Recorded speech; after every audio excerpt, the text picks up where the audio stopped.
This is the first stage I ever performed in New Orleans in 2012. And a comic strip that paired comedians and burlesque dancers. This is a very different crowd.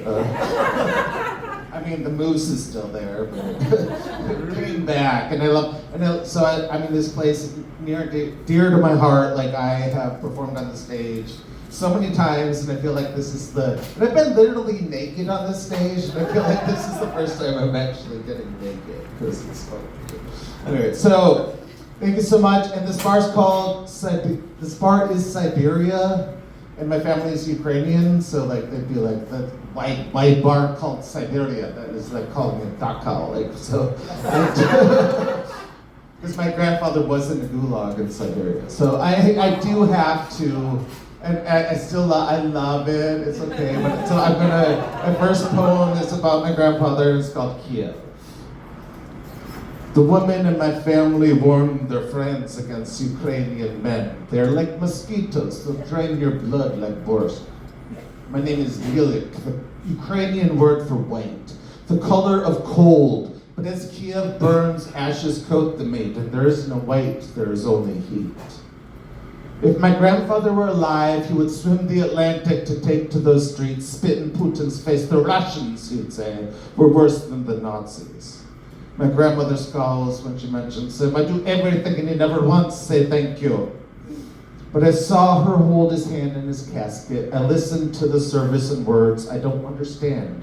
Ukrainian Catholic Mass, a language that bubbles from the gut and grinds in the throat, in a church blended by Western tradition and Eastern Orthodox, a people caught in a tug of war. When I carried his casket, women offered condolences. I smiled, ashamed I didn't understand the language of the man I buried, a butcher, a soldier, someone who never said thank you.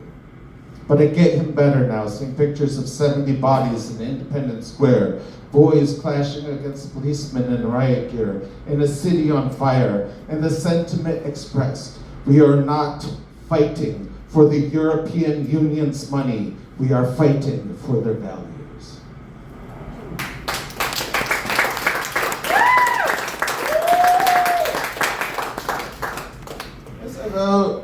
I perform up to New Orleans from Minnesota, and it's about, the river we share.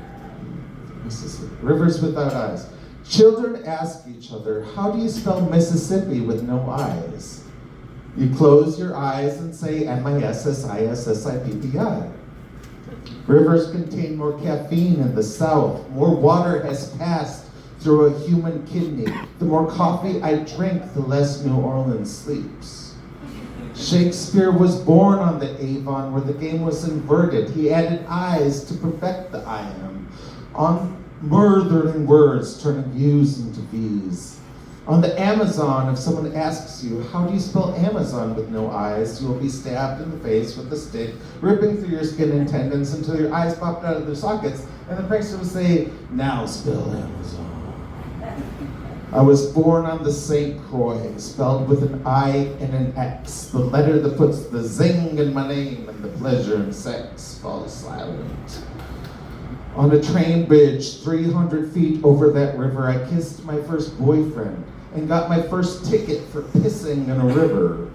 In Egypt, words are not spelled but drawn with hungry jackals and screaming ibis. As Isis picked up the pieces of Osiris, he was not obliged to spell Nile without eyes, instead without a phallus. Isis conceived with a reed from the Nile and leads us down our own rivers blind until we find that missing piece, the link that blinds us to our tribe. We could call it heaven, but there are no verbs to describe that when we die, our rivers become the ocean.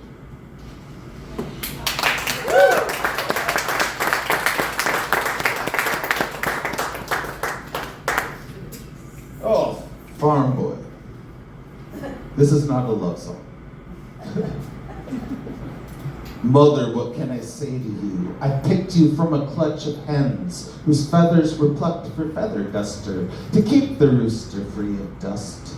Mother, I remember you as a cow whose milk outweighed the heifer. The day the milk was pasteurized was the day I became lobotomized.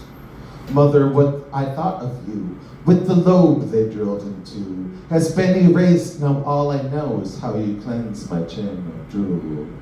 Mother, I am inside of you. We share the symbiosis of the goat that has fed the fallen fruit from orchard to fertilize the sickened loam. Mother, when I fed on you, a sow with ample room for runt, I found the teat a better treat when my piglet teeth drew blood. Mother, I would marry you, and we could run on horses' hooves, and fill our mouths on clover fields finer than the finest loaves. Mother, I am afraid of you. You look at me the same as when you removed the raging balls from bulls and stripped the feathers of flight from ducks. Mother, what did I do to you to warm the snacks inside the dog, who is now too lame to scare the fox, and so the chickens have been lost? Mother, I am the death of you. You shear the sheep to make my sweater. You dress me like your favorite doll and say no words at all.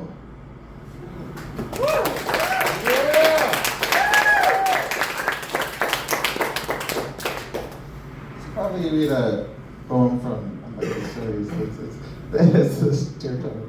So he also he wrote my letter of recommendation for grad school. So he's like, the reason I don't live with y'all, I'm sorry. Oh Canada. Oh Canada, oh mom and dad. When we talk on the phone, can you hear me smoking? Can you smell the smoke from New Orleans? White Canada, paper country, the whiskey tastes like horse. The river froze so fast the ducks stuck. Louisiana, frogs on the menu, mud bugs, addressed like a stained glass window, addressed like a disco ball. I drop my groceries, cheese on the sidewalk, ghost peppers, an upset dog, voicemail, a pile that has no weight. Xander, would you call me back? Xander, would you do this favor for me? Xander, how come you do not pay your bills? Next time, leave me a message I can dance to. Smoky Louisiana, red as a cigarette, lucky and upside down. Tadpoles grow into menu items, black and green. It still gets cold, but there are citrus trees. Canada, America's hat. Louisiana, America's shoe. These jeans have a hole in the crotch. If you squint your eyes, Canada looks like an elephant eating a turnip. It has an aura of indigo. It has an aura of gold.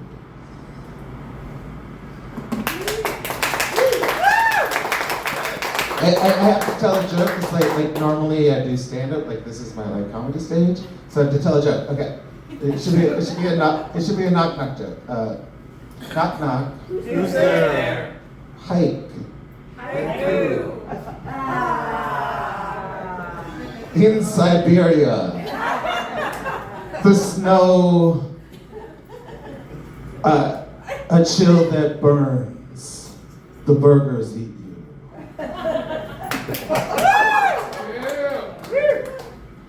I was in a fight with my boyfriend, and I wrote this where I went to Savers. I was just I don't know what to do, and I bought him a ceramic frog. I'm like, here's the frog of forgiveness. So I, we have it's like a candle holder. It's like a ceramic frog candle holder. So when we fight, we light the frog of forgiveness. So this is called Dog, Frog, God. 1. Dog. The rain hit hard today, not in a sexy way, but like my boyfriend was mad at me. I felt the tension when I pressed my erection against him, so I stole his car. I went to get him dog food. Not for him, for his dog. Like all the best dogs, he's a kind of a chihuahua. He has 3 legs, 1 eye, and hates children. He sleeps on my face when I ask to sleep on the couch. I knew he was choosy about the kind of food he chews. I looked for a red bag for a small breed and a picture of Rachel Ray. But what feeds the dog doesn't appease the man, so I went to Savers and I bought him a frog. 2. Frog.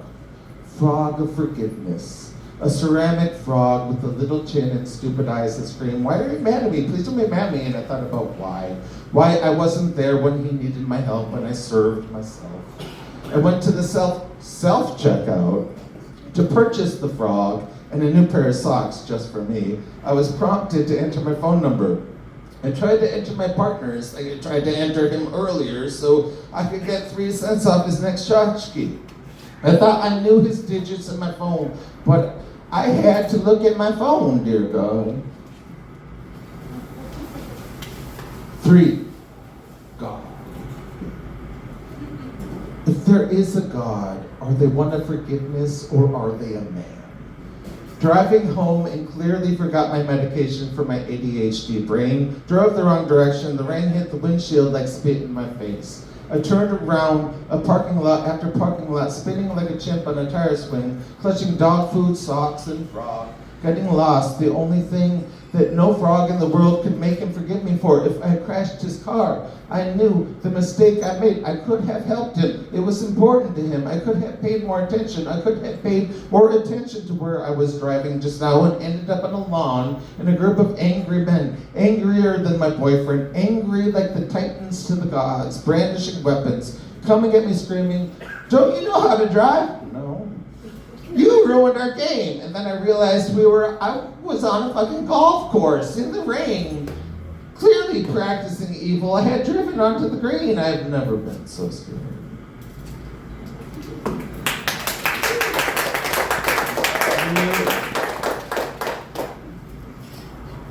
One more? Yeah, perfect. One more? Yeah. One more?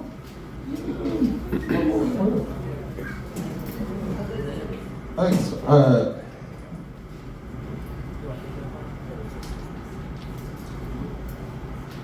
It's called, I did a show in New York, a pair of poets and painters. So someone painted one of my poems and I poemed one of the paintings. And this was her work, and the poem is called Beauty Skin Deep. It was his bones that seduced me. His square mandible framed his maxilla in mental foramen. His nasal bone and zygomatic bone were perfectly balanced on his chin.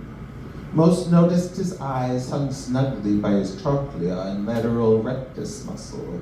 I never cared for his muscles. His inguinal hernia was too loose and juicy. It was his bones that turned me on. His coccyx and pelvis even eclipsed his pilonidal cyst. His pelvic cluster glistened in his stomach acid, but I preferred his ribs. His true ribs and false ribs and costa cartilage. Most of his lovers loved his heart. I found it lopsided and lazy. One day it stopped entirely, and his blood became stagnant and pooled in his abdomen. It was his bones I fell in love with, far more stable than his decaying skin.